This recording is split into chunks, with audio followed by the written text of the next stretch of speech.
Good morning to all. Welcome to our channel Learn and Crack. Today we are going to discuss the second part of the topic, the President. In the session, we deals with the functions and powers of the President.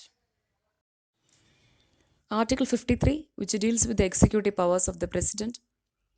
The executive powers and functions of the President are: first one, all executive actions of the Government of India are formally taken in his name. Second one, he directly administers the union territories through administrators appointed by him. Now we have 8 union territories. In this, Andaman and Nicobar Islands, Delhi, Puducherry, Ladakh, and Jammu and Kashmir have its own lieutenant governors. Governor of Punjab is concurrently the administrator of Chandigarh. Administrator of Dadra and Nagar Haveli is concurrently the administrator of Daman and Diu. And finally, Lakshadweep has a separate administrator. Third one, he can declare any area as scheduled area and has powers with respect to the administration of scheduled areas and tribal areas. Fourth one, he appoints key positions under Government of India. First one, he appoints the Prime Minister and the other ministers and they hold office during his pleasure. Second one, he appoints Chief Justice of India and other judges of Supreme Court on advice of the Chief Justice of India. Third one, he appoints Chief Justice of High Courts after consulting with the Chief Justice of India and other judges of the High Courts on advice of Chief Justice of High Court. He appoints chairman and other members of the Union Public Service Commission. Fifth one, he appoints Attorney General of India and determines his remuneration. Seventh one, he appoints Controller and Auditor General of India. Eighth one, he appoints Chief Election Commissioner and other members of Election Commission. Ninth one, he appoints governors of states. During this term, there is no need to take advice from the chief ministers of corresponding states. 10th one, he appoints ambassadors and high commissioners. 11th one, he appoints finance commissions members and he can appoint a commission to investigate into the conditions of SCs, STs and other backward classes. And according to Article 263, he can appoint interstate council to promote center-state and interstate cooperation. And he can require the Prime Minister to submit for consideration of the Council of Ministers any matter on which a decision has been taken by a minister but which has not been considered by the Council. Legislative powers of the President. The President is an integral part of the Parliament of India and enjoys the following legislative powers. First one, he can summon or prorogue the Parliament and dissolve the Lok Sabha. Summon means call authoritatively and prorogue means discontinue meeting without dissolving. He can also summon a joint sitting of both houses of parliament which is presided over by the Speaker of the Lok Sabha. Second one, he can address the parliament at the commencement of the first session after each general election and first session of each year. Third one, he can send messages to the houses of the parliament whether with respect to a bill pending in the parliament or otherwise. Fourth point, he can appoint any member of the Lok Sabha to preside over its proceedings when the offices of both the Speaker and the Deputy Speaker fall vacant. Similarly, he can also appoint any member of the Rajya Sabha to preside over its proceedings when the offices of both the chairman and the deputy chairman fall vacant. Fifth one, he nominates 12 members of the Rajya Sabha from amongst persons having special knowledge or practical experience in literature, science, art, and social service. Sixth one, he can nominate 2 members to the Lok Sabha from the Anglo-Indian community. Seventh point, he decides on questions as to disqualifications of members of the parliament in consultation with the election commission. Eighth point, his prior recommendation or permission is needed to introduce certain types of bills in the parliament. For example, a bill involving expenditure from the Consolidated Fund of India or a bill for the alteration of boundaries of states or creation of a new state. Eighth one, veto power, and ninth one is ordinance making power. We will discuss this both powers in detail on later slides. And he lays The reports of the Controller and Auditor General, Union Public Service Commission, Finance Commission, and others before the Parliament. And finally, he can make regulations for the peace, progress, and good government of the Andaman and Nicobar Islands, Lakshadweep, Dadra and Nagar Haveli, and Daman and Diu. In the case of Puducherry, also, the President can legislate by making regulations, but only when the Assembly is suspended or dissolved. Financial powers of the President. The financial powers and functions of the President are: first one, money bills can be introduced in the Parliament only with his prior recommendation. Second one, he causes to be laid before the Parliament the annual financial statement, that is the Union budget. Third one, no demand for a grant can be made except on his recommendation. Fourth one, he can make advances out of the contingency fund of India to meet any unforeseen expenditure. And finally, he constitute a finance commission after every 5 years to recommend the distribution of revenue between the centre and the states. Judicial powers of the president.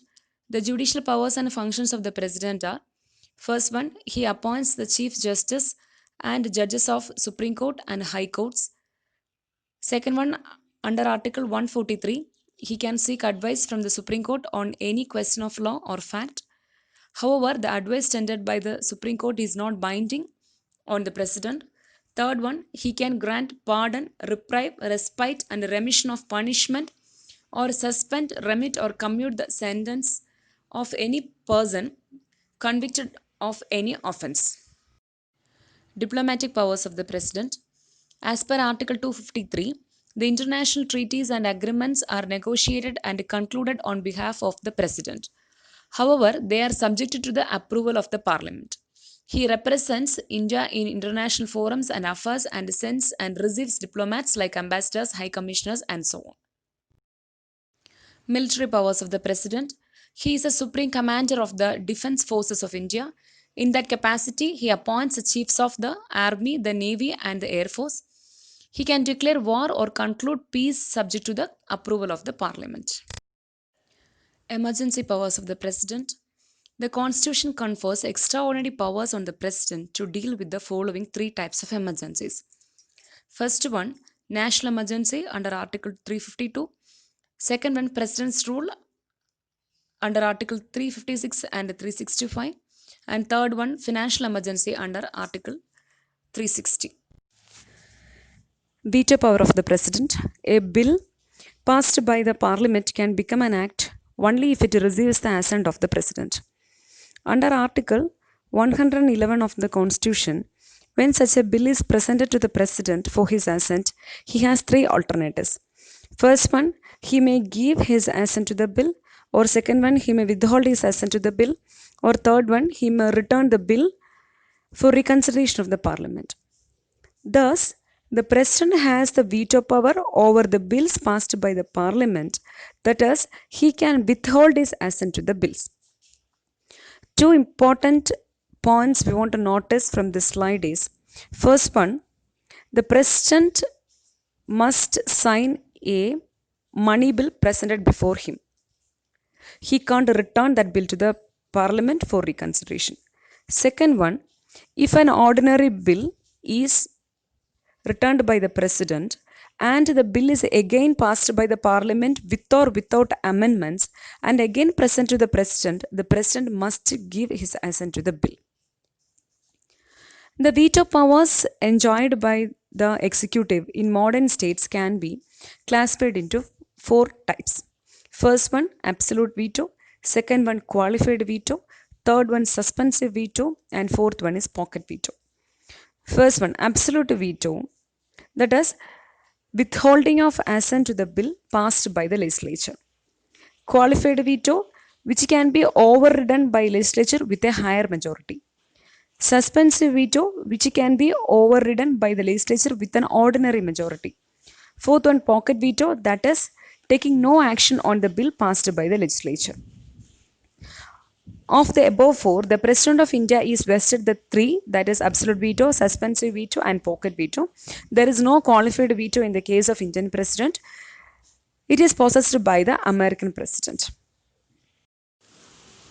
Absolute veto. It refers to the power of the President to withhold his assent to a bill passed by the Parliament. The bill then ends and does not become an act. Usually, this veto is exercised in the following two cases. First one, with respect to private members' bill, that is, bills introduced by any member of parliament who is not a minister. And second one, with the respect to the government bills when the cabinet resigns and the new cabinet advises the president not to give his assent to such bills. In 1954, President Dr. Rajendra Prasad withheld his assent to the PEPSU appropriation bill. PEPSU means Patiala and East Punjab State Union. The bill was passed by the parliament when the president's rule was in operation in the state of PEPSU. But when the bill was presented to the president for his assent, the president's rule was revoked. Again in 1991, President R. Venkatraman withheld his assent to the Salary, Allowances and Pension of Members of Parliament Amendment Bill. The bill was passed by the Parliament on the last day before dissolution of Lok Sabha without obtaining the previous recommendation of the President. Suspensive veto or presidential veto. The President exercises this veto when he returns a bill for reconsideration of the Parliament.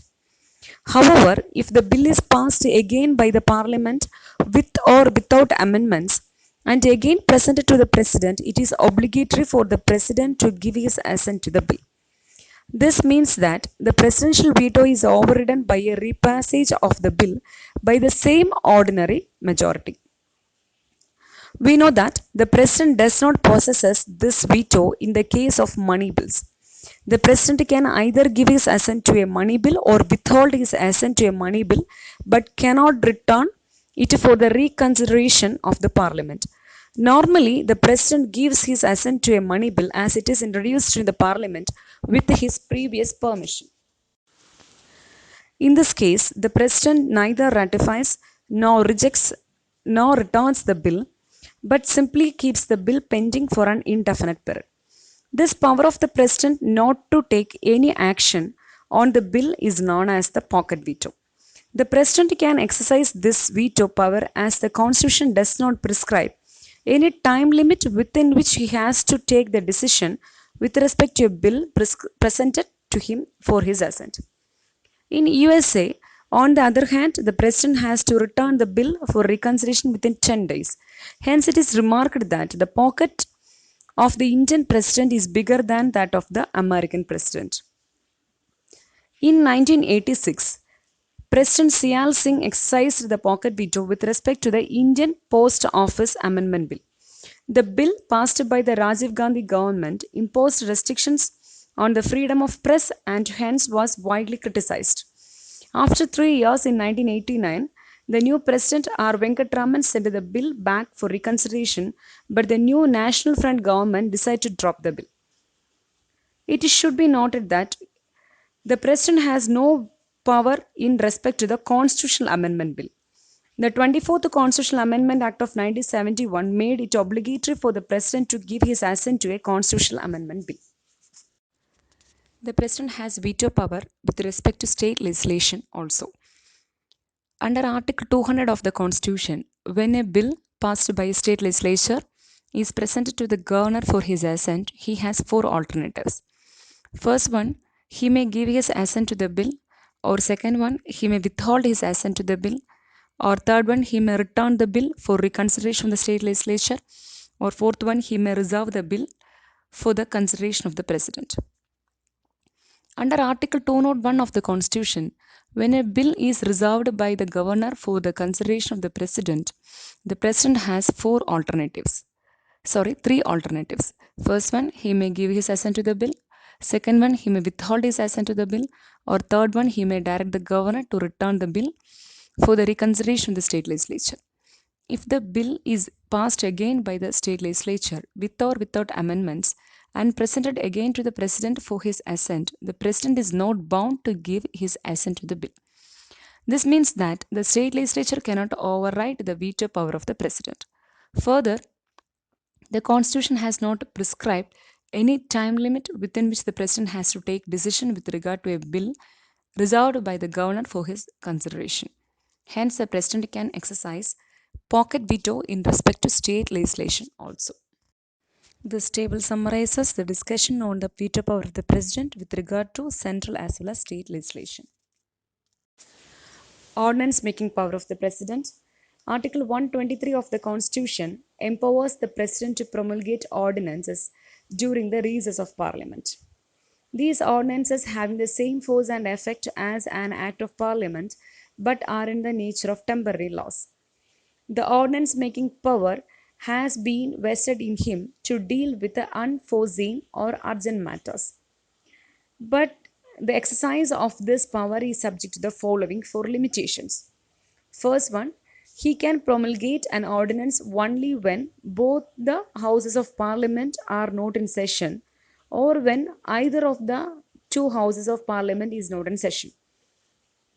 An ordinance can also be issued when only one house is in session because a law can be passed by both the houses and not by one house alone. An ordinance made when both the houses are in session is void. Thus, the power of the president to legislate any ordinance is not a parallel power of legislation. Second point, he can make an ordinance only when he is satisfied that the circumstances exist that render it necessary for him to take immediate action. In Cooper case, the Supreme Court held that the president's satisfaction can be questioned in a court on the ground of malafide. But the 38th Constitutional Amendment Act of 1975 made the president's satisfaction final and conclusive and beyond judicial review. But this provision was deleted by the 44th Constitutional Amendment Act of 1978. Thus, the president's satisfaction is justiciable on the ground of malafide. Third point, his ordinance making power is coextensive as regards all matters except duration with the law-making powers of the Parliament. That is, an ordinance can be issued only on those subjects on which the Parliament can make laws, and an ordinance is subjected to the same constitutional limitation as an act of Parliament. Hence, an ordinance cannot abridge or take away any of the fundamental rights. Pardoning power of the President. Article 72 of the Constitution empowers the President to grant pardons to persons who have been tried and convicted of any offense in three cases. First one, punishment or sentence is for an offense against a union law. Second one, punishment or sentence is by a court martial or military court. Third one, sentence is a sentence of death. The pardoning power of the President is independent of the judiciary. It is an executive power, but the president, while exercising this power, does not sit as a court of appeal. The pardoning power of the president, including the following, that is, pardon, commutation, remission, respite, and a reprieve. First one, pardon. It removes both the sentence and the conviction and completely absolves the convict from all sentences, punishments, and disqualifications. Second one, commutation. It denotes the substitution of one form of punishment for a lighter form. For example, a death sentence may be commutated to rigorous imprisonment, which in turn may be commuted to a simple imprisonment. Third one, remission. It implies reducing the period of sentence without changing its character. For example, a sentence of rigorous imprisonment for 2 years may be remitted to rigorous imprisonment for 1 year. Fourth one, respite. It denotes avoiding a lesser sentence in place of one originally awarded due to some special facts, such as the physical disability of a convict or the pregnancy of a woman offender. Fifth one, reprieve. It implies a stay of the execution of a sentence, especially that of a death, for a temporary period. Its purpose is to enable the convict to have time to seek pardon or commutation from the president. Finally, we reached the summary session. In this video, we discussed most of the aspects related to the President of India. The parliamentary form of government placed the president only as a nominal head. The real power vested on the Council of Ministers headed by the Prime Minister. The 42nd Constitutional Amendment Act of 1976, enacted by Indira Gandhi government, made the President bound by the advice of the Council of Ministers headed by Prime Minister, and it took away most of the powers from President. The 44th Constitutional Amendment Act of 1978, enacted by the Janata Party government headed by Moraji Desai, authorized the President to may return a matter once for reconsideration of his minister, but the reconsidered advice shall be binding. Although he is a nominal head, through his discretionary power, he can prevent hasty and ill considered legislation by the parliament. Thanks for viewing my video. And if you like the video, please don't forget to like, share, and don't forget to subscribe too. Thank you.